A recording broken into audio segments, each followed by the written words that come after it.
Hey, this is Pastor Tim.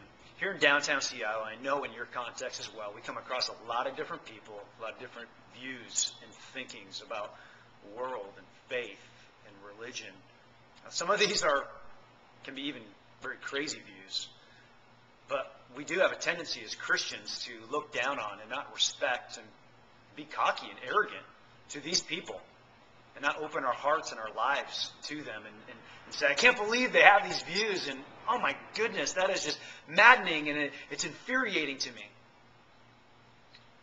But how we treat and act and respond and love to these people is a lot of times the antithesis of what Christian love is all about. And we see this in Luke 6 when Jesus talks about the uniqueness of Christian love. He talks about doing good to those who hate you and praying for those who abuse you, people that are different than you, people that are hostile to you and to your views. How do we treat and respond and act? Do we open our hearts and our lives and our apartments and our houses to them? Doesn't mean that we don't speak truth and oppose injustice, but Jesus is talking about we do that with poise and we do that with love and gentleness in our hearts, without revenge and without rancor.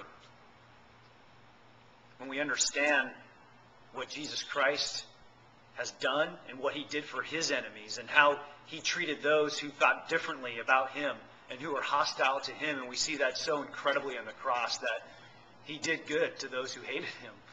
He blessed those who were mocking him. He was forgiving those who abused him.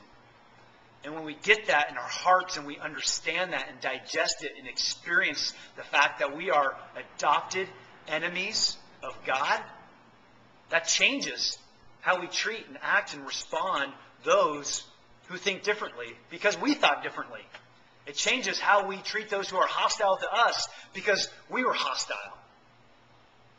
When we get this, it totally changes the world, and it's God's plan and design for renewal in our cities and our world.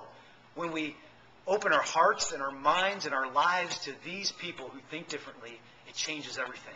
It shows them the uniqueness of Christian love and who God is and the kind of love that he displays to those who think differently.